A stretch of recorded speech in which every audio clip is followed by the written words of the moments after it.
میرے اعمال کی اصلاح کرم سے کر دے۔ الحمدللہ رب العالمین والصلاة والسلام علی خاتم النبیین اما بعد فاعوذ باللہ من الشیطان الرجیم بسم اللہ الرحمن الرحیم۔ پڑھیے الصلاۃ والسلام علیک یا رسول اللہ وعلی آلک واصحابک یا حبیب اللہ۔ الصلاۃ والسلام علیک یا نبی اللہ وعلی آلک واصحابک یا نور اللہ۔ نویت سنت الاعتکاف۔ پیارے پیارے اسلامی بھائیوں اور مدنی چینل کے ناظرین، درود پاک پڑھنے کے بے شمار فضائل و برکات ہیں، بہت سارے واقعات، بہت سارے احادیث ہمیں فضائل درود میں ملتی ہیں۔ ایک بڑا ہی ایمان افروز واقعہ ہے۔ ابو حفص کاغذی رحمت اللہ تعالی علیہ، یہ بہت بڑے سردار تھے۔ آپ کا جب انتقال ہوا تو کسی نے آپ کو خواب میں دیکھ کر پوچھا کہ آپ کے ساتھ کیا معاملہ ہوا؟ تو وہ کہتے ہیں کہ اللہ پاک نے رحم فرمایا، میری بخشش فرما دی اور مجھے جنت عطا فرما دی۔ خواب دیکھنے والے نے پوچھا کہ یہ کس سبب سے ہوا، آپ پر یہ مہربانی کیسے ہو گئی؟ تو کہتے ہیں جب میں بارگاہ الہی میں حاضر ہوا تو اللہ پاک نے فرشتوں کو حکم دیا کہ اس کے گناہ شمار کرو، اس کے کتنے گناہ ہیں، گناہ کاؤنٹ کیے جائیں۔ کہتے میرے گناہوں کی گنتی فرشتوں نے شمار کی۔ پھر ارشاد ہوا کہ اب اس کے دنیا میں میرے محبوب علیہ الصلوۃ والسلام پر پڑھے گئے درود شمار کرو۔ تو کہتے میرے درود گننا شروع کیے فرشتوں نے، بس ہوا یہ کہ وہ درود شریف میرے گناہوں سے زیادہ نکلے۔ اللہ پاک نے فرمایا بس اے فرشتوں کافی ہے، اس کا مزید حساب نہ لو، اسے میری جنت میں داخل کر دو۔ اللہ اکبر۔ قرب خدا ہو حاصل، جنت میں ہو وہ داخل، جس نے لکھا پڑھا ہے صلی علی محمد۔ جانے بھی دو ارم کو، ارم کہتے ہیں جنت کو، اے ہمیں جنت میں جانے دو۔ رضوان کون ہے؟ جو جنت کے دروازے پر، جو جنت کے یوں سمجھیے کہ گیٹ پر فرشتے مقرر ہیں، ان کو کہا جا رہا ہے کہ ہمیں جنت میں جانے دو، اے رضوان ہمیں روکو نہیں۔ جانے بھی دو ارم کو، رضوان نہ روک ہم کو، کیوں سینے پہ لکھ لیا ہے صلی علی محمد۔ جنت مقام ہوگا، دوزخ حرام ہوگا، گر دل پہ لکھ لیا ہے صلی علی محمد صلی اللہ علیہ وسلم۔ تو یہ کمال کا وظیفہ ہے، چلتے پھرتے اٹھتے بیٹھتے جتنا ہو سکے درود پاک کی کثرت کریں، اور جتنا درود پاک پڑھیں گے انشاءاللہ اتنی برکتوں کا نزول ہوگا۔ یہ مل کر محبت کے ساتھ بآواز بلند درود پاک پڑھ لیں۔ صلو علی الحبیب صلی اللہ تعالی علی محمد صلی اللہ علیہ وسلم۔ حضرت علی بن حسین رضی اللہ تعالیٰ عنہ فرماتے ہیں ایک مرتبہ جمعہ کے اجتماع میں مسلمانوں کے چوتھے خلیفہ مولا کائنات مولا علی شیر خدا کرم اللہ تعالی وجہ الکریم نے یہ دعا مانگی، اللہم اصلحنا بما اصلحت بہ الخلفاء الراشدین۔ اے ہمارے پیارے اللہ پاک، ہماری ایسی اصلاح فرما جیسی تو نے خلفائے راشدین کی اصلاح فرمائی۔ جمعے کے بعد بنو ہاشم کا ایک نوجوان مولا علی کرم اللہ تعالی وجہ الکریم کی خدمت میں حاضر ہوا اور عرض کیا، اے امیر المومنین، آپ نے دعا مانگی تھی، الہی تو نے جیسی خلفائے راشدین کی اصلاح فرمائی، ہماری بھی ایسی اصلاح فرما۔ حضور یہ تو بتائیے خلفائے راشدین سے آپ کی کیا مراد ہے؟ آئے بڑوں کی بڑی باتیں ہوتی ہیں۔ مولا علی شیر خدا کرم اللہ تعالی وجہ الکریم کی آنکھوں میں آنسو آ گئے۔ آپ فرماتے خلفائے راشدین سے میری مراد حضرت ابوبکر صدیق رضی اللہ تعالیٰ عنہ اور حضرت عمر فاروق رضی اللہ تعالیٰ عنہ ہیں۔ مولا علی نے مزید فرمایا یہ دونوں شخصیات ہدایت کے امام ہیں، دونوں ہی شیخ الاسلام ہیں. رسول اللہ صلی اللہ تعالی علیہ وسلم کے بعد انہی سے ہدایت ملتی ہے. جو ان دونوں کی پیروی کرے وہ صراط مستقیم پر چلنے والا ہے. جو ان دونوں کو اپنا امام بنا لے وہ ہدایت پر رہتا ہے. اور جو ابو بکر و عمر کا دامن مضبوط تھام لے وہ اللہ پاک کا گروہ ہے اور اللہ پاک کا گروہ ہی کامیاب ہے. حالانکہ یقیناً ان کے بعد حضرت عثمان غنی رضی اللہ تعالیٰ بھی خلیفہ راشد بنے, حضرت مولا علی شیر خدا بھی سبحان اللہ خلیفۃ المسلمین امیر المومنین, اور آپ خود بھی خلفاء راشدین میں شامل ہیں. مگر غالباً یہ وہ دور ہوگا جب حضرت ابو بکر صدیق اور حضرت عمر فاروق جلوہ فرما نہیں ہوں گے, انتقال فرمایا ہوگا, اور آپ نے ان کی یاد میں اتنے شاندار جملے کہے اور خود کس قدر عاجزی فرما رہے ہیں کہ اللہ مجھے ایسا نامہ یا اعمال عطا فرما یا ایسی اصلاح فرما دے. مولا علی شیر خدا ایک اور جگہ فرماتے ہیں ایسا اعمال نامہ جو میں روز قیامت اللہ پاک کے حضور لے کر حاضر ہونا چاہتا ہوں, ایسا اعمال نامہ مسلمانوں کے دوسرے خلیفہ حضرت فاروق اعظم رضی اللہ تعالیٰ عنہ کا ہے. یعنی کیا خوبصورت ان کا آپس میں انٹریکشن تھا, کیا پیار تھا اہل بیت اطہار اور سبحان اللہ صحابہ کرام علیہم رضوان میں, اور فاروق اعظم رضی اللہ تعالیٰ عنہ کی تو کیا شان ہے. یقیناً مولا علی شیر خدا کرم اللہ تعالیٰ وجہ الکریم آپ خود بھی بہت بلند مرتبہ ہیں. آپ کی پاکیزہ سیرت, آپ کے کردار, آپ کے اخلاق و عادات عبادات میں کوئی کمی نہیں, آپ انتہائی باکمال ہیں. مگر سبحان اللہ آپ کہتے ہیں میں ایسا نامہ یا اعمال اللہ کی بارگاہ میں لے کر جانا چاہتا ہوں جیسا فاروق اعظم رضی اللہ تعالیٰ عنہ کا ہے. اب سوچئے فاروق اعظم کا مقام کیسا ہوگا, ان کی سیرت اور ان کا کردار کیسا ہوگا. یہ ذہن میں رہے کہ اعمال نامے میں انسان کا ہر چھوٹا بڑا عمل ہوتا ہے, تو اس کا مطلب ان کا ہر عمل ہی کیسا باکمال ہے, جس کے بارے میں مولا علی شیر خدا کتنی خوبصورت بات فرما رہے ہیں. شاعر لکھتے ہیں نا بہار باغ ایمان حضرت فاروق اعظم ہیں, بہار باغ ایمان حضرت فاروق اعظم ہیں, چراغ بزم عرفاں حضرت فاروق اعظم ہیں, نمایاں آپ کی ہر ایک ادا سے شان فاروقی, خدا کی تیغ براں حضرت فاروق اعظم ہیں. حضرت فاروق اعظم وہ ہیں جو مراد رسول ہیں, صحابی رسول تو ہیں مگر آپ مراد رسول بھی ہیں. اللہ اکبر, نبی پاک نے گویا اللہ سے انہیں مانگا, یعنی آپ علیہ الصلوۃ والسلام نے دعا فرمائی کہ اے اللہ عمر کو اسلام کی دولت عطا فرما, اور حضرت عمر رضی اللہ عنہ پھر ایمان لائے. یہ بڑا کمال کا واقعہ ہے, مختصراً عرض کر دیتا ہوں کہ سبحان اللہ نبی پاک علیہ الصلوۃ والسلام کی دعا کا کیسا ثمرہ, کیسا رزلٹ مسلمانوں کو ملا.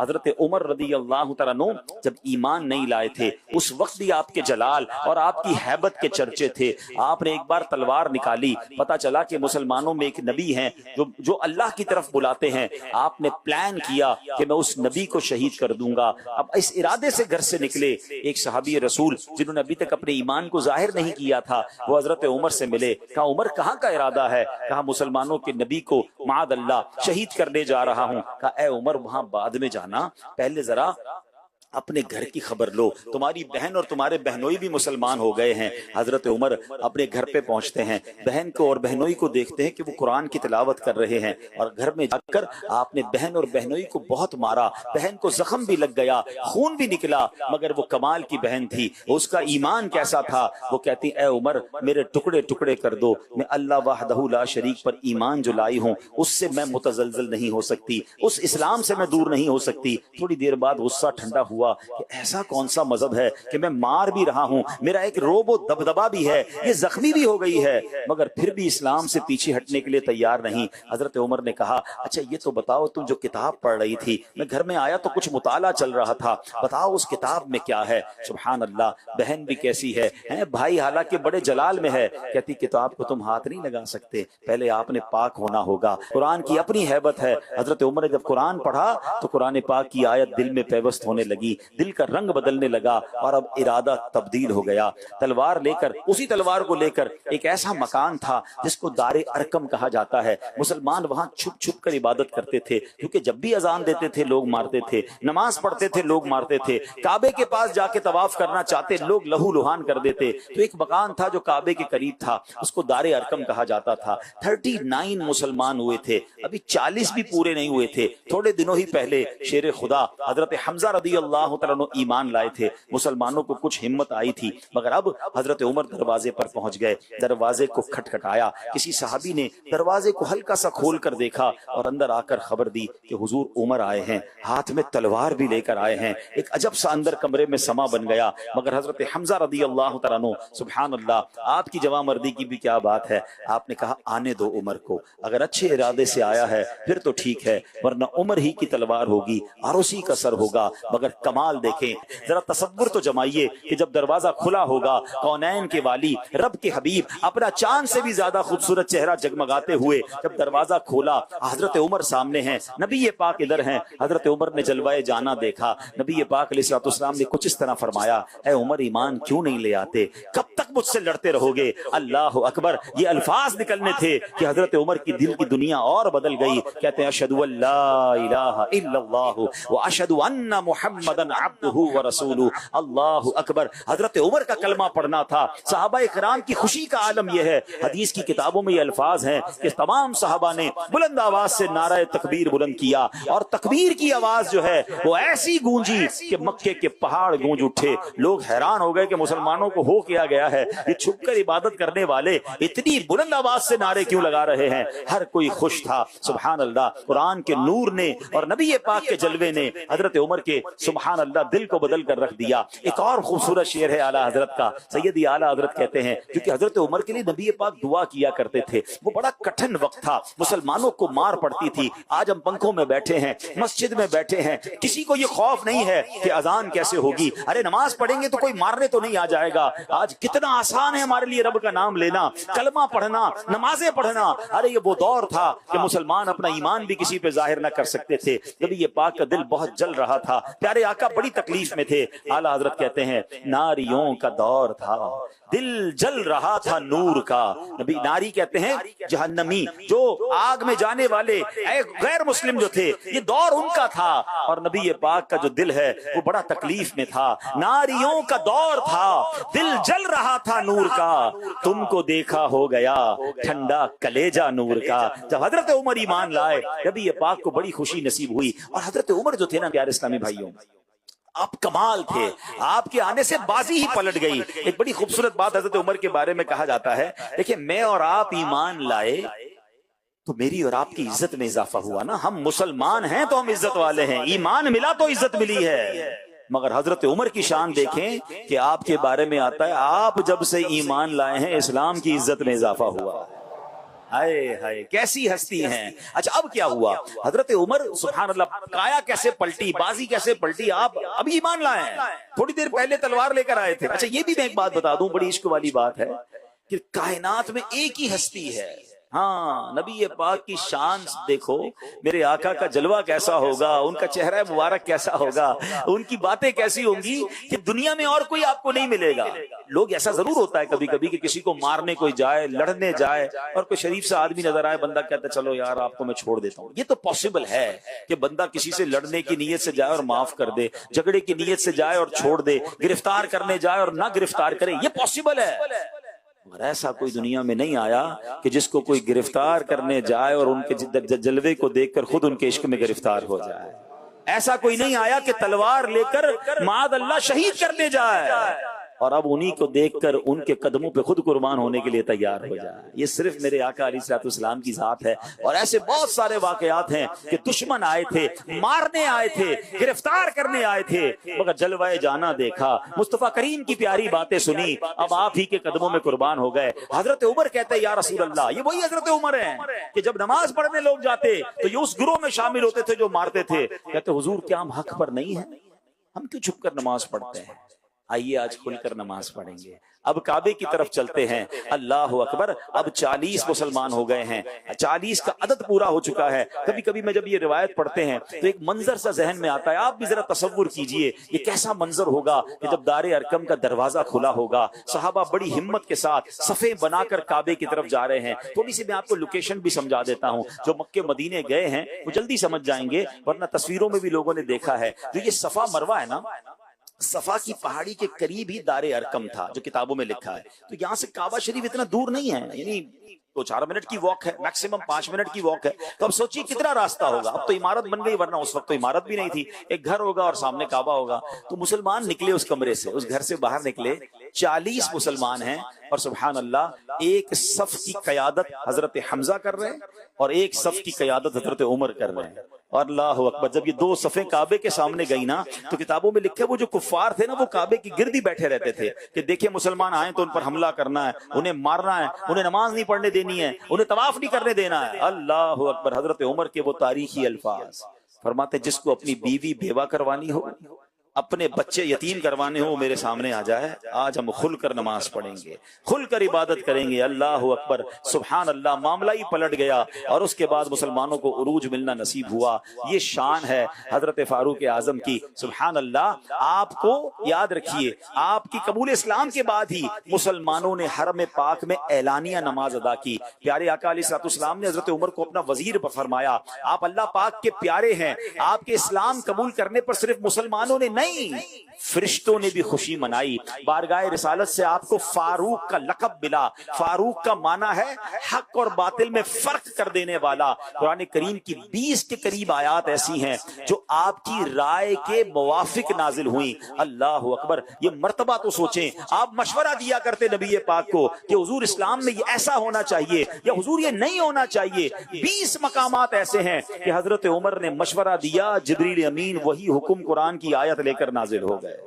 اللہ اکبر. آپ رضی اللہ تعالیٰ عنہ اسلام کی تمام اہم منصوبہ بندیوں میں اللہ پاک کے حبیب لبیب صلی اللہ تعالیٰ علیہ وسلم سے خصوصی مشیر رہے. ساری زندگی حضور جانے کائنات فخر موجودات صلی اللہ تعالیٰ علیہ وآلہ وسلم کی خدمت میں وہ گزاری. خلیفہ اول حضرت ابوبکر صدیق رضی اللہ تعالیٰ عنہ کی وفات کے بعد حضرت عمر مسلمانوں کے خلیفہ اور امیر المومنین رہے. سبحان اللہ. کیا شان ہے آپ کی. شاعر لکھتے ہیں پسے صدیق اکبر مصطفیٰ کے سب صحابہ میں, پسے صدیق اکبر مصطفیٰ کے سب صحابہ میں ہے بے شک سب سے اونچا مرتبہ فاروق اعظم کا.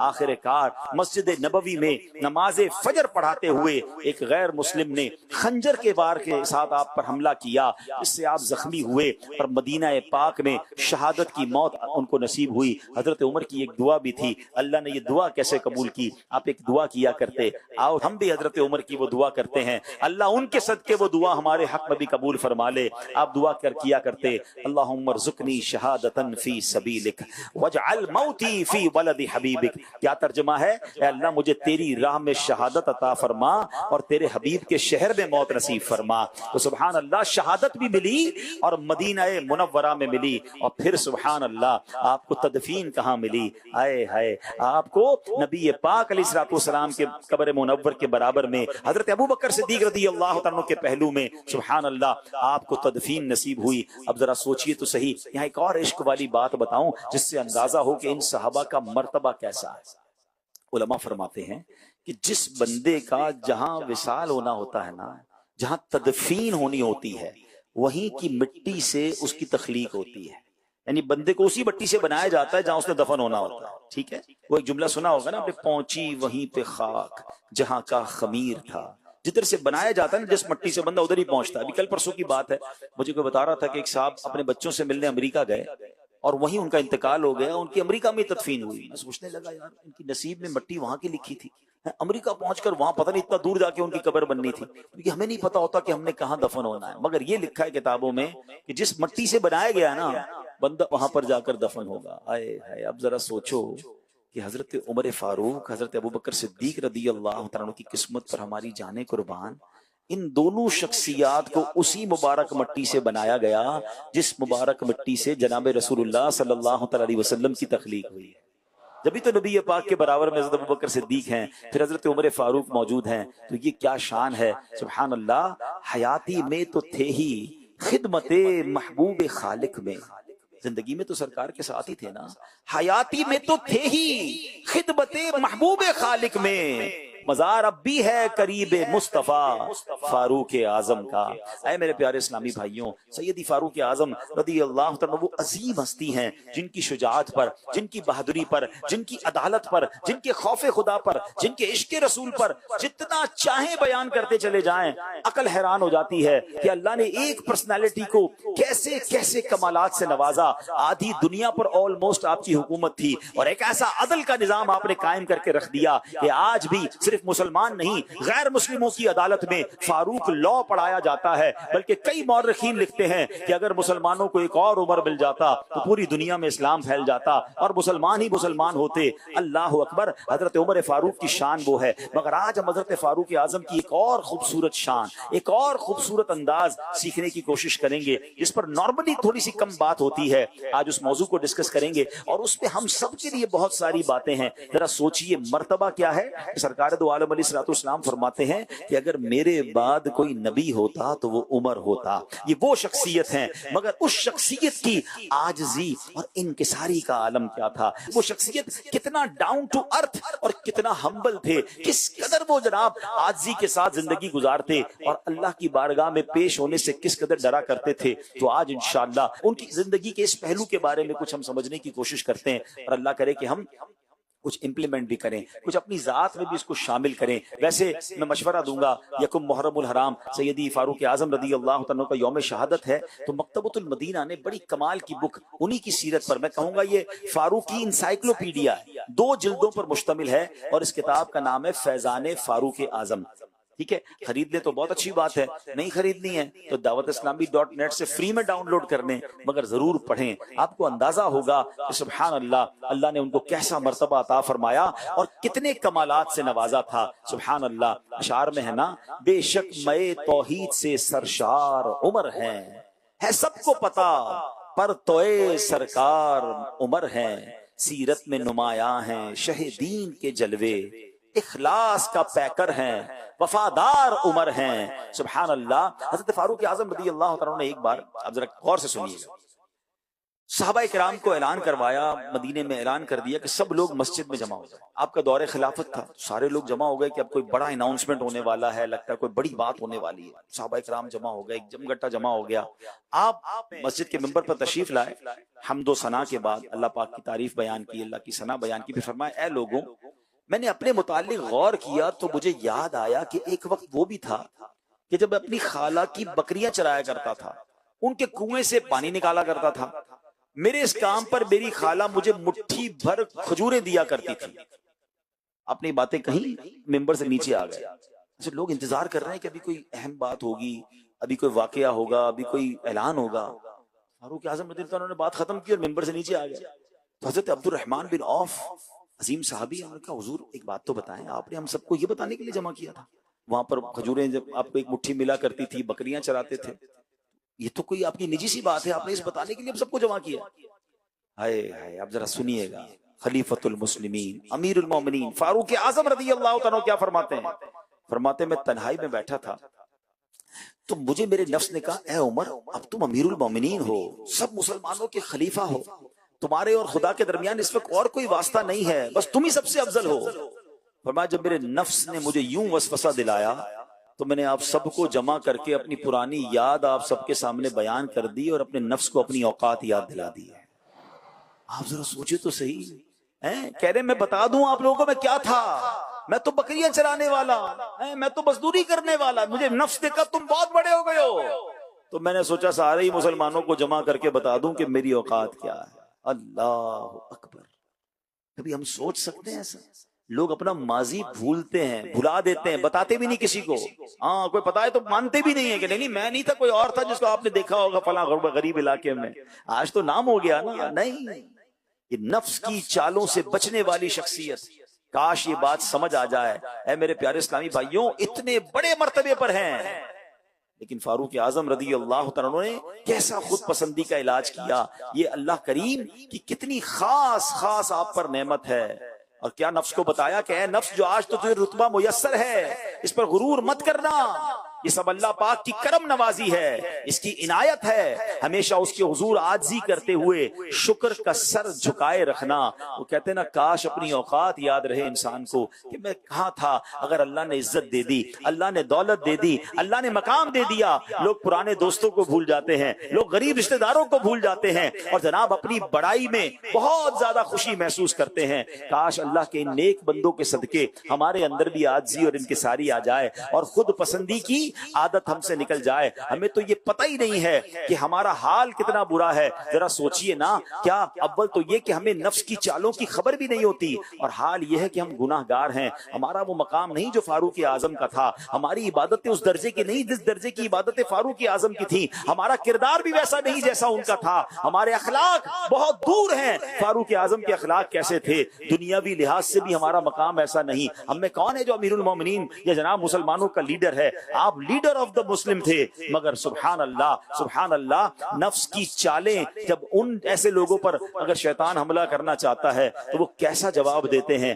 ہمیں تو نفس کی چالوں کا پتہ ہی نہیں ہے، اس کی چالوں میں آ جاتے ہیں، اس کی بیماریاں ہمارے اوپر حملہ آور ہو جاتی ہیں۔ ہمیں اندر سے آواز آتی ہے تم تو بڑے اچھے ہو، ہم مان لیتے ہیں۔ اندر سے آواز آتی ہے تم تو بڑے بڑے نیک ہو، ہم اس کو مان لیتے ہیں۔ اندر سے آواز آتی ہے تم تو جاندار شاندار آدمی ہو، ہم مان لیتے ہیں۔ اللہ اکبر، نفس کہتا ہے تم لاکھوں میں نہیں کروڑوں میں ایک ہو، ہم اندر ہی اندر اپنے آپ کو مان لیتے ہیں۔ ہمیں اندازہ بھی نہیں ہوتا کہ ہمیں نفس ورغلا رہا ہے۔ ہمارا نفس ہمیں خود پسندی، تکبر، غرور اور باطنی بیماریوں میں مبتلا کرتا ہے۔ ہمیں تو سچی بات ہے باطنی بیماریاں کیا ہیں یہ بھی نہیں پتا۔ اللہ اکبر، ہمیں جب کتابوں کا مطالعہ کرتے ہیں تو پتہ چلتا ہے کہ 50 کے قریب باطنی بیماریاں، جو بیماریاں دل کے اندر ہوتی ہیں نظر نہیں آتی۔ ایک تو وہ جسمانی بیماریاں جو ڈاکٹر پہچان لیتا ہے، یہ باطنی بیماریاں وہ جس کا علم سیکھنا ضروری ہے۔ مگر ہائے افسوس، ہمیں پتہ ہی نہیں بیماریاں کون سی ہیں تو علاج کہاں سے کریں گے، اس کے طریقے کہاں سے ڈھونڈیں گے۔ اے میرے پیارے اسلامی بھائی، ایک اور بڑی اہم بات سنیے گا، جتنی باطنی بیماریاں ہیں نا، اس کی سٹارٹ کہاں سے ہوتی ہے؟ یہ صرف پہلے شروع میں خیالات آتے ہیں، دل ہی دل میں سوچ ابھرتی ہے، میں تو اتنا اچھا ہوں، میں تو یہ بھی کرتا ہوں، میں وہ بھی کرتا ہوں، میرے اندر یہ بھی خوبی ہے، میرے اندر وہ بھی خوبی ہے۔ آہستہ آہستہ یہ خیالات جھڑ پکڑ لیتے ہیں، پھر دل اس بات کو ماننے لگ جاتا ہے۔ انسان پہ اسی خیال میں رہتا ہے کہ میں سب سے سپیریئر ہوں، میں بہت نیک ہوں، میں بڑا عبادت گزار ہوں، اور اپنے آپ کو بندہ کچھ سمجھنے لگ جاتا ہے۔ یاد رکھیے، اسی طرح تکبر ہے، حب جا کی خواہش ہے، تعریف کی خواہش ہے، حرص ہے، لمبی امیدیں ہیں، یہ مرض کی صورت اختیار کر جاتے ہیں۔ فاروق اعظم کے علم کا کمال دیکھیے، یاد رکھیے آپ کے دل میں یہ خیال آنا بیماری نہیں تھی، جرم نہیں تھا، گناہ نہیں تھا، مگر آپ چونکہ نفس کی چالوں سے پوری طرح واقف تھے، آپ نے نفس کی اس چال کو جڑ سے ہی پکڑ لیا اور اس کا خاتمہ کر دیا۔ اللہ فاروق اعظم کے اس پاکیزہ دل کے صدقے ہمیں اپنے دل کو صاف کرنے کی توفیق عطا فرمائے، یہ علم بھی سیکھنا نصیب فرمائے، اور اس کی چالوں کو جان کر اس کا مقابلہ کرنے کی بھی توفیق عطا فرمائے۔ اے میرے پیارے اسلامی بھائیوں، قرآن مجید فرقان حمید اس نفس کی چالوں کو جو لوگ سدھارتے ہیں، جو اپنے آپ کو بچاتے ہیں، اس بارے میں قرآن ہماری کیا رہنمائی کرتا ہے۔ اللہ کا پاک کلام فرماتا ہے قد افلح من زکاہا وقد خواب من دساہا۔ قرآن کہتا ہے بے شک جس نے نفس کو پاک کر لیا وہ کامیاب ہو گیا، اور بے شک جس نے نفس کو گناہوں میں چھپا دیا وہ ناکام ہو گیا۔ اے پیارے اسلامی بھائیوں، اس آیت کریمہ میں صاف صاف یہ اعلان کر دیا گیا کامیاب وہی ہے جو اپنے نفس کو سدھار لیتا ہے، اور جو اسے نہ سدھار سکے وہ ناکام و نامراد ہے۔ سرکار دو عالم صلی اللہ تعالی علیہ وسلم نے ایک بار ایک لشکر جنگ سے واپس آیا، ذرا سنیے گا، تو نبی پاک علیہ الصلوۃ والسلام نے فرمایا خوش آمدید، تم چھوٹی جنگ سے بڑی جنگ کی طرف آئے ہو، لڑائی کر کے آئے، لشکر سے آئے۔ تو عرض کی گئی حضور بڑی جنگ کیا ہے، ہم تو جہاد کر کے آ رہے ہیں۔ تو ارشاد فرمایا مجاہدۃ العبد ہوا، یعنی بندے کا اپنے نفس سے لڑنا یہ بڑی جنگ ہے۔ ہاں، بندہ جو ہے نا اپنے خیالات، اپنی سوچیں، اپنی خواہشات سے اگر لڑائی کر لے یہ بڑی جنگ ہے۔ ایک اور جگہ نبی پاک فرماتے ہیں المجاہد من جاہد نفسہ فی طاعت اللہ، یعنی مجاہد وہ ہے جو اللہ پاک کی اطاعت میں نفس سے لڑتا ہے۔ اللہ پاک ہمیں توفیق بخشے۔ نفس کو سدھارنا بھی ایک کام ہے، اپنے اندر کے عیب ڈھونڈنا اور انہیں درست کرنا ہماری ذمہ داری ہے، بلکہ سچی بات یہ ہے، یہ اصل ذمہ داری ہے۔ امیر اہل سنت بڑی پیاری دعا کرتے ہیں نا، فخر و غرور سے تو مولا مجھے بچانا، فخر و غرور سے تو مولا مجھے بچانا، یا رب مجھے بنا دے پہ کر تو عاجزی کا۔ اللہ اکبر۔ فاروق اعظم رضی اللہ عنہ کا ایک اور واقعہ سنیں۔ آپ کے شہزادے حضرت عبداللہ ابن عمر فرماتے ہیں، ایک مرتبہ فاروق اعظم نے پانی کا مشکیزہ اپنے کاندھوں پر اٹھا لیا۔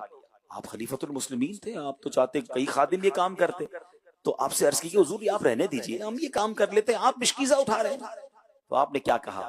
فرمایا ان نفسی اعجبتنی فاردت ان اذلها، یعنی میرے نفس نے مجھے خود پسندی میں مبتلا کر دیا تو میں نے اسے نیچا دکھانے کی ٹھان لی۔ کیسی عاجزی ہے آپ کا، آپ کے اندر کہاں سے خود پسندی آ سکتی ہے؟ آپ تو بخشے بخشائے ہیں، مگر ہماری کیسی تربیت ہے۔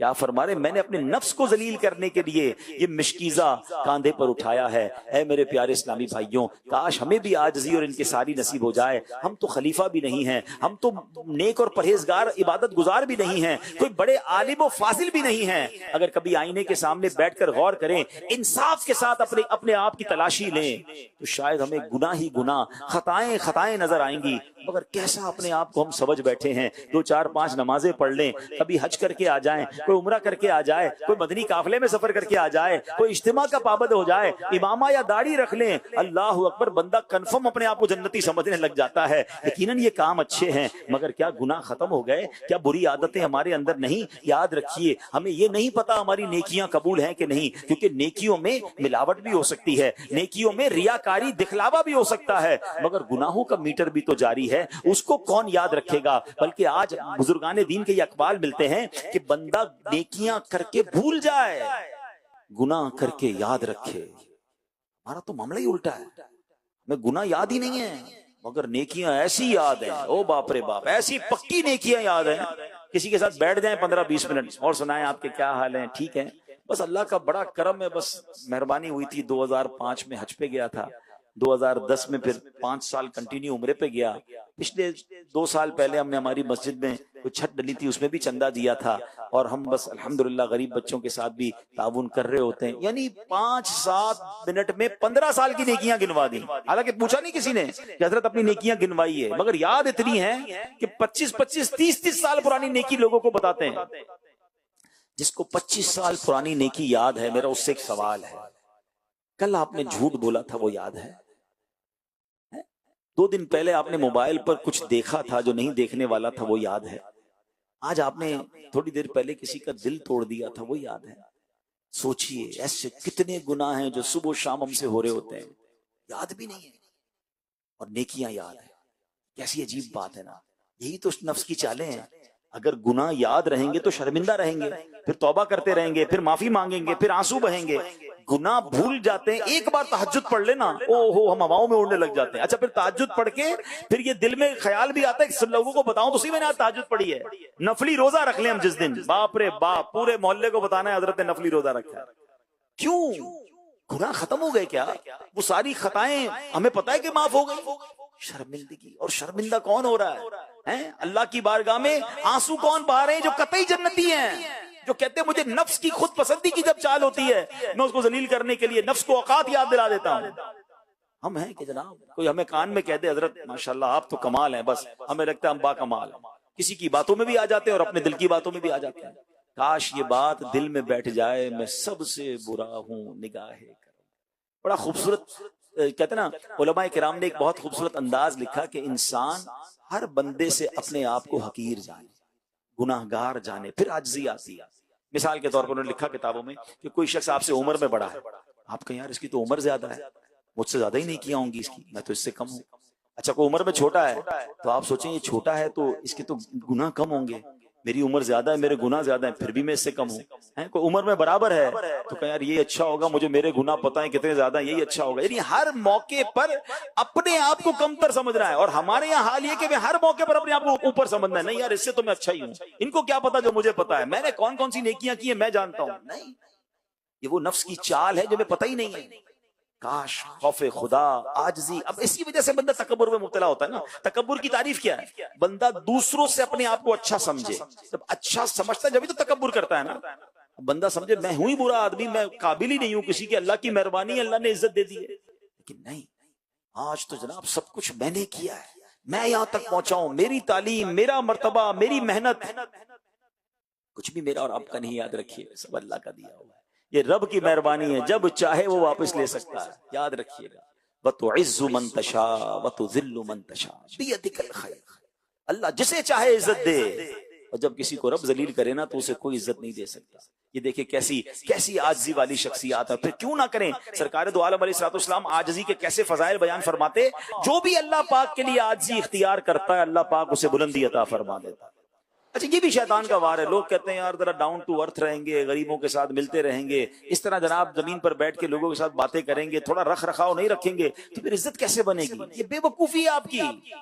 آپ دیکھ لیں جتنے علماء کرام بزرگان دین نے عاجزی اختیار کی، ان کی ان عاجزی کی وجہ سے اللہ نے اور بلندی عطا فرما. ہم کہیں اور نہیں جاتے. بانی دعوت اسلامی، شیخ طریقت، ہم سب کے دلوں کی دھڑکن امیر اہل سنت کو دیکھیں، کتنے ہمبل، کتنے عاجزی والے ہیں. ان کا لباس دیکھیں، ان کا انداز دیکھیں، ان کی گفتگو دیکھیں. وہ ہر وقت یہ کہہ رہے ہوتے ہیں کتنی عاجزی والے. میں علماء کرام سے پوچھ کے بتاتا ہوں، میری یہ بات اچھا ایسا کریں اس کو ڈیلیٹ کر دیں. آپ بہت پیارے انداز میں گفتگو فرماتے، کبھی محسوس نہیں ہونے دیتے کہ آپ اپنے آپ کو اپر سائڈ پر رکھتے ہیں. مگر کیا اس سے ان کی عزت کم ہو گئی؟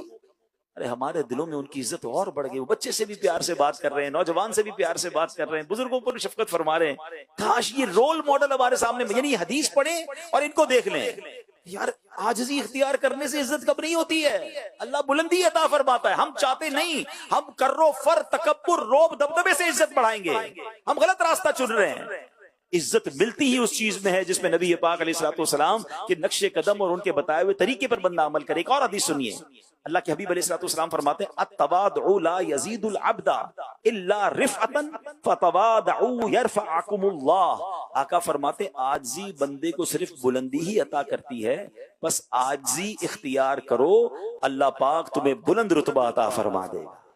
پھر کنفرم ہو گیا نا کہ عاجزی ہی بلندی کا راستہ ہے. تکبر بلندی کا راستہ نہیں ہے، خود پسندی بلندی کا راستہ نہیں ہے. کہتے ہیں نا دانا خاک میں مل کر گلے گلزار ہوتا ہے. دانے کو جب خاک میں ملاتے تو پھول کھلتے ہیں نا، تو خاک میں ملنا پڑتا ہے. پھر دیکھیں کیسے برکتیں نصیب ہوتی ہیں. بڑی خوبصورت بات بابا بلے شاہ فرماتے ہیں. بڑوں کی بڑی باتیں ہوتی ہیں نا. آپ لکھتے ہیں مٹی داتوں مٹی ہونا کادی بلے بلے، مٹی داتو مٹی ہونا کادی بلے بلے، اج مٹی دے اتے بندیا کل مٹی دے تھلے. کیا کمال کی بات فرماتے. کیا ہے مٹی سے بنا ہوا، ٹھیک ہے، اور ہونا بھی مٹی ہے. پھر کس بات کی بلے بلے ہے، پھر کس بات کا غرور ہے، پھر کس بات کی اڑان ہے. اج مٹی دے اتے بندیا، اے بندے آج مٹی کے اوپر ہے کل مٹی دے تھلے.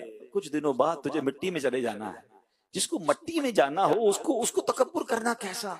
یہ جو اکڑ پھوں دکھاتے ہیں، میں بتاؤں گا، مسل کے رکھ دوں گا، میں کسی کو چھوڑوں گا نہیں، میرے آگے کوئی بلند آواز سے بات نہیں کر سکتا. ارے جناب میری بڑی ٹور ہے، میری بڑی بات ہے، مجھ سے کوئی اونچی آواز میں بات نہیں کر سکتا. بھول ہے ان کی. ہاں ایسے لوگوں کے قریب بھی لوگ نہیں جاتے، اور جب ان کو جب عروج سے زوال ملتا ہے نا پھر کوئی پوچھنے والا بھی نہیں ہوتا. بڑے بڑے کرو فر والے آئے. ہاں پھر اس کے بعد ان کو جگہ بھی نہیں ملتی. عاجزی اختیار کرنے والے لوگوں کے دلوں میں بستے ہیں. وہ کہتے ہیں نا انسانوں کے سروں اور جسموں پر حکومت نہ کرو، لوگوں کے دلوں پر راج کرنا سیکھو. اور لوگوں کے دلوں میں محبت سے بندہ داخل ہو سکتا ہے، عاجزی انکساری اور پیار سے داخل ہو سکتا ہے. فاروق اعظم رضی اللہ عنہ کی کیا شان ہے، اس قدر بڑا مرتبہ ہے. مگر ایک بار آپ حج پر گئے ہیں، سبحان اللہ، آپ کا انداز کیا تھا. حضرت عامر بن ربیعہ رضی اللہ عنہ فرماتے ہیں ایک مرتبہ فاروق اعظم حج کے لیے مکہ پاک کی طرف روانہ ہوئے. پورے سفر حج میں آپ نے جہاں بھی پڑاؤ کیا، راستے میں جہاں بھی ٹھہرے، نہ وہاں خیمہ لگایا، نہ کوئی شاہانہ انتظام کیا، بس کسی درخت پر چادر ڈالتے اور اس کے سائے میں بیٹھ جاتے تھے. امیر المومنین خلیفۃ المسلمین ہیں. آج ہمیں جناب کوئی دعوت میں جائیں، کوئی اچھی سیٹ پر نہ بٹھائے، ہم ناراض ہو جاتے ہیں. کسی اجتماع میں جائیں، کوئی آگے نہ بلائے، ہم ناراض ہو جاتے ہیں. ارے جناب پروٹوکول نہیں دیا، ہم سے پوچھا نہیں، ہم سے مسکرا کر نہیں ملے. اللہ اکبر، یہ کیا ہے؟ سرکار دو عالم صلی اللہ تعالی علیہ وسلم کی بھی سنت مبارکہ ہے کہ محفل میں جس کو جہاں جگہ ملے وہ جگہ پہ بیٹھ جائے. ہم کہ نہیں جناب مجھے وہ والی سیٹ پہ نہیں بٹھایا, میرا اعلان نہیں ہوا. اپنے دل سے پوچھے پھر تکبر کس شے کا نام ہے؟ یہ حب جاں نہیں ہے, یہ میری واہ ہو اس کی تمنا نہیں ہے. فاروق اعظم ہیں, خیمے کی بجائے چادر لگاتے اور نیچے درخت کے نیچے بیٹھ جایا کرتے.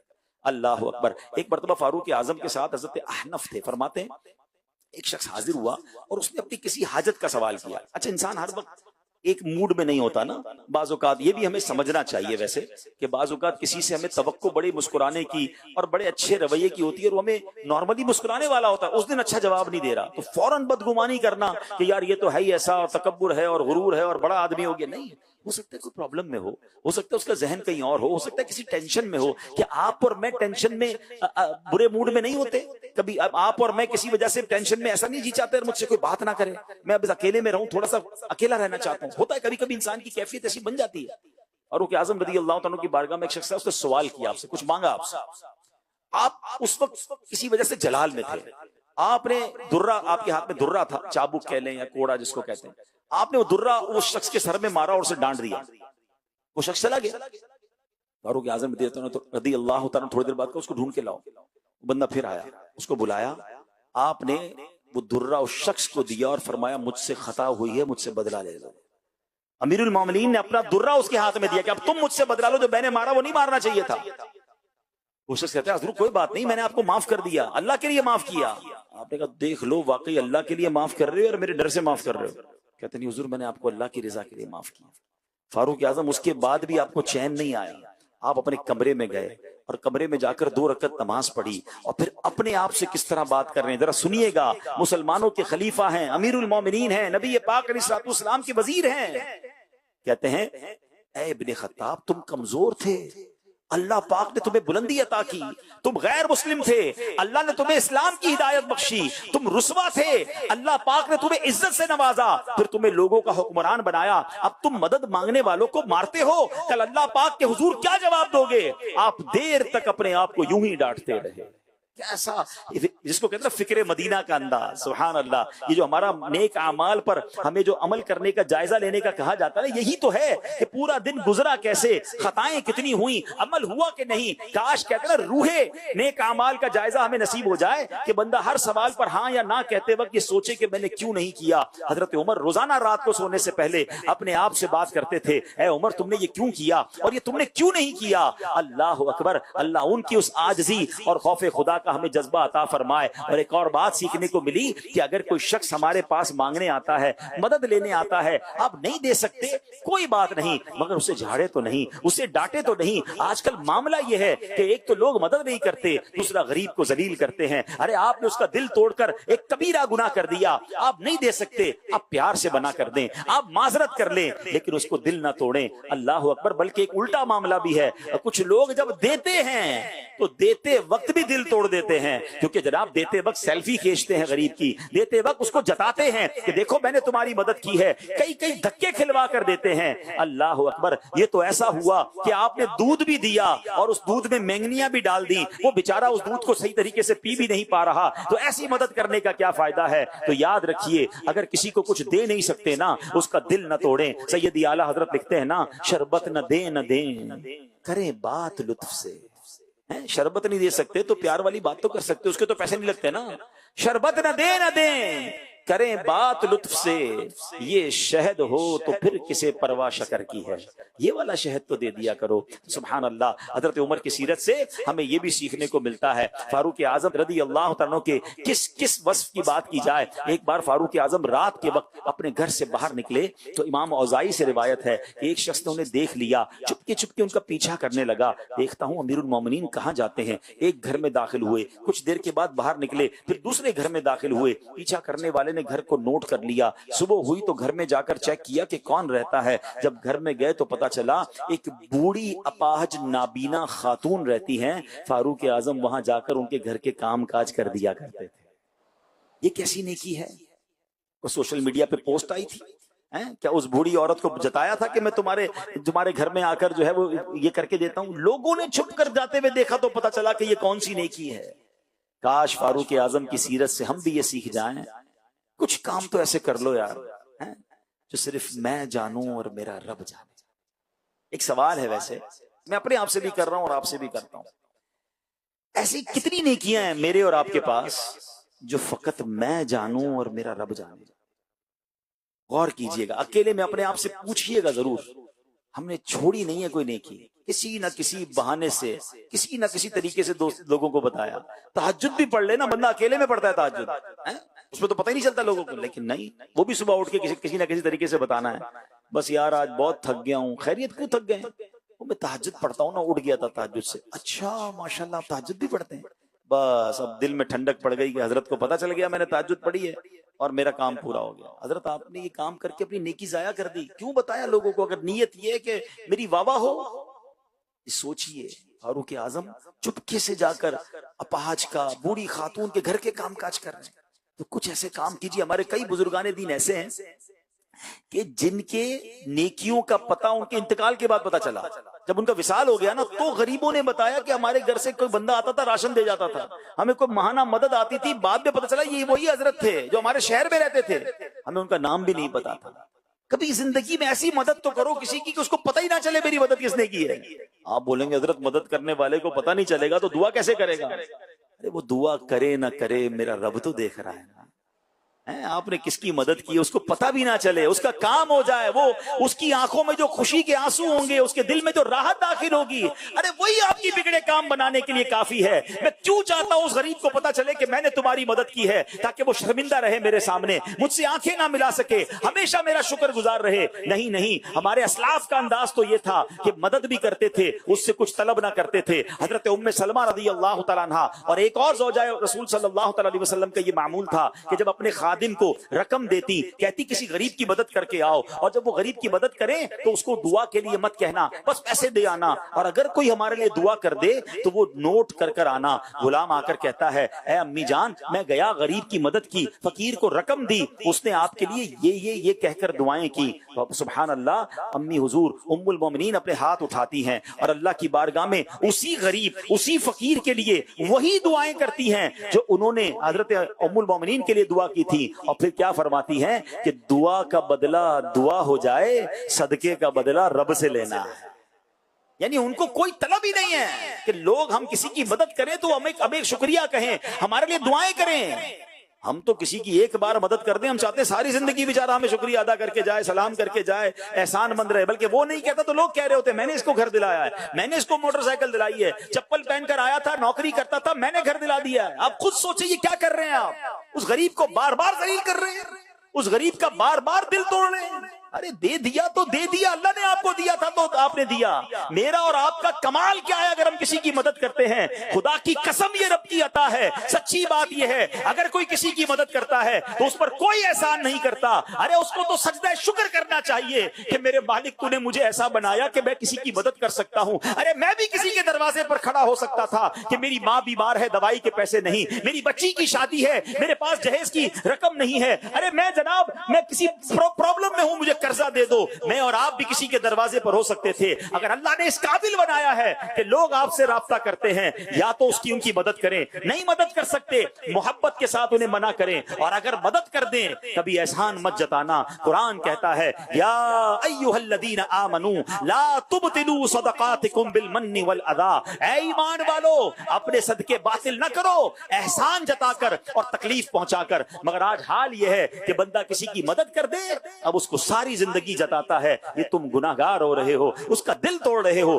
کبھی یہ کام مت کرنا. فاروق اعظم رضی اللہ تعالیٰ عنہ نیکیاں کر رہے ہیں مگر کسی کو نہیں پتا. اگر سبحان اللہ, میں آپ کو ایک اور مزے کی بات بتاتا ہوں, اور یہ بھی کتابوں میں لکھا ہے اور آنکھوں کا مشاہدہ بھی ہے. جب بندہ چھپ کر اللہ کے لیے عبادت کرتا ہے نا, اور اللہ کے لیے کرتا ہے, اخلاص کے ساتھ کرتا ہے, اللہ اس کی اس نیکی کو بھی لوگوں پہ ظاہر کر دیتا ہے, اس کو اور عروج عطا فرما دیتا ہے. وہ رب کی مرضی ہے, رب جسے چاہے عروج عطا فرمائے. تو کاش فاروق اعظم رضی اللہ تعالیٰ کی سیرت سے ہم یہ سیکھ لیں. آخری بات, سبحان اللہ, فاروق اعظم ایک بار ملک شام تشریف لے جا رہے تھے. حضرت ابو عبیدہ بن جراح بڑے کمال کے صحابی ہیں, عشرہ مبشرہ میں آپ بھی ہیں, وہ ان کے ساتھ تھے. دونوں ایسے مقام پر پہنچے جہاں گھٹنوں پانی تھا. فاروق اعظم اونٹنی پر سوار تھے رضی اللہ تعالیٰ. آپ اپنی اونٹنی سے اترے, اپنے موزے اتارے اور موزے کاندھوں پر رکھ لیے, ٹھیک ہے, اور اونٹنی کی رسی پکڑ کر پانی میں داخل ہو گئے. تو یہ انداز دیکھ کر حضرت ابو عبیدہ بن جراح نے کہا اے امیر المومنین، یہاں کے لوگ آپ کو اس حالت میں دیکھیں گے تو اچھا نہیں لگے گا نا، آپ کو اس انداز سے لوگ دیکھیں گے۔ فاروق اعظم نے کیا فرمایا؟ فرمایا اے ابو عبیدہ، تمہارے علاوہ کوئی یہ بات کہتا تو میں اسے نشان عبرت بنا دیتا۔ یاد رکھو ہم بے سر و سامان قوم تھے، پھر اللہ پاک نے اسلام کے ذریعے ہمیں عزت بخشی، بس اگر ہم اسلام کے علاوہ کہیں اور عزت ڈھونڈیں گے تو اللہ پاک ہمیں رسوا کر دے گا۔ کیا کمال کا جملہ ہے، اسلام نے عزت دی ہے، اسلام کے علاوہ کہیں اور عزت مت ڈھونڈنا۔ یہ ان تمام لوگوں کے لیے درس ہے کہ جو جناب کہتے ہیں یار میں ذرا مذہبی حلیہ اپنا کر کسی بڑے لوگوں کی دعوت میں جاؤں گا تو لوگ کیا کہیں گے۔ کچھ امامہ پہننے والے امامہ اتار دیتے ہیں، کچھ سنتوں بھرا لباس پہننے والے کسی ایسے ملک یا کسی ایسی جگہ جاتے ہیں ان کو اپنا سنتوں کا لباس میں شرمندگی ہو رہی ہوتی ہے، اسلام کا نام لیتے میں شرمندگی ہو رہی ہوتی ہے، نبی پاک کی سنت پر عمل کرنے میں شرمندگی ہو رہی ہوتی ہے۔ یار سارے ہی کھڑے ہو کے کھانا کھا رہے ہیں، میں بیٹھ کر کھاؤں گا تو لوگ کیا کہیں گے، میں سیدھے ہاتھ سے کھاؤں گا تو کیا ہوگا، میں فلاں سنت پر عمل کروں گا تو لوگ کیا کہیں گے۔ کبھی یہ مت سوچنا کہ لوگ کیا کہیں گے۔ فاروق اعظم نے یہ درس دیا ہے۔ پھر جملہ سن لو، فرماتے ہیں کہ ہمیں اسلام نے عزت بخشی ہے، ہم اسلام کے علاوہ کہیں اور عزت ڈھونڈیں گے تو اللہ پاک ہمیں رسوا کر دے گا۔ میں گدا ہوں اپنے کریم کا، میرا دین پار آئے نہ نہیں، ارے ڈنکے کی چوٹ پر سنت پر عمل کریں گے۔ اور الحمدللہ ہم نے دیکھا ہے، آپ دنیا کی کسی ملک میں چلے جائیں، اگر سر پر امامہ ہے، چہرے پر داڑھی ہے، آپ مذہبی حلیے والے ہیں اور آپ پرامن ہیں، آپ قانون پر عمل کرنے والے ہیں، ساری دنیا میں اللہ عزت عطا فرماتا ہے۔ تو یہ ذہن میں کچھ لوگوں کے خبط سوار ہو جاتا ہے، کچھ ہماری اسلامی بہنیں جو خواتین ہیں وہ بھی کہتی ہیں جناب فلاں جگہ پر جا کر پردہ کریں گے تو جناب اچھا نہیں لگے گا۔ نہیں، ہم لوگوں کو اچھا لگانے کے لیے اپنی زندگی نہیں گزاریں گے۔ ہماری زندگی کا ایک ہی مقصد ہونا چاہیے کہ ہمارا رب ہم سے راضی ہو جائے، اللہ کے حبیب ہم سے راضی ہو جائیں، ہم اس پر عمل کرتے ہوئے دنیا سے جانا چاہتے ہیں۔ آج لوگ راضی ہیں، کل ناراض ہو جائیں گے، کل راضی ہوں گے، پرسوں ناراض ہو جائیں گے۔ ارے کب تک لوگوں کو راضی کرنے کے لیے اپنے خالق و مالک کو ناراض کریں گے؟ تو شریعت پر عمل کریں، اسلام کے طریقوں پر عمل کریں۔ فاروق اعظم نے ہمیں سکھایا ہے کہ سبحان اللہ، لوگوں کو برا لگتا ہے تو لگ جائے، اسلام میں ہی عزت ہے اور اس کو چھوڑ کر عزت ڈھونڈو گے تو ذلیل و رسوا ہو جاؤ گے۔ اللہ کریم تربت فاروق اعظم پر کروڑوں رحمتوں کی بارش نازل فرمائے اور ان کے صدقے ہم سب کی مغفرت فرمائے۔ اب آئیے آج سے عاجزی اختیار کرنے کی پریکٹس شروع کر دیجئے۔ چند باتیں عرض کر دیتا ہوں۔ نبی پاک کی سیرت کا مطالعہ کیجئے، قبرستان کی حاضری اپنے معمول میں شامل کیجئے۔ قبروں کو دیکھ کر، اس جگہ کو دیکھ کر بھی عاجزی پیدا ہوتی ہے کہ کیوں کرو فرق کر رہا ہوں، کیوں جناب اتنی زیادہ اکڑ کر رہا ہوں، جانا تو اسی 2 گز کی قبر میں ہے۔ تو قبرستان عبرت کے لیے جایا کریں، دل میں خوف خدا بڑھائیں، سلام کو عام کیجئے، بلکہ سلام میں پہل کیجئے۔ کہتے ہیں جو سلام میں پہل کرتا ہے نا، جانے یا نہ جانے، ہر کسی کو سلام میں پہل کریں، آپ کے دل میں عاجزی پیدا ہونا شروع ہو جائے گی، تکبر صاف ہونا شروع ہو جائے گا، قبر و آخرت کا تصور باندھا کریں۔ ہو سکے تو اپنے گناہوں کو یاد کیا کریں، جب بھی دل میں تکبر اور اس طرح کے خیال آئیں اپنے گناہ یاد کریں اور جناب آخرت کو یاد کریں، تو انشاءاللہ اللہ نے چاہا تو ان بیماریوں سے جان چھوٹ جائے گی۔ اللہ پاک سے دعا کرتا ہوں رب کریم مجھے بھی اور آپ کو بھی عاجزی اور انکساری نصیب فرمائے۔ صلو علی الحبیب۔ میرے اعمال کی اصلاح کرم سے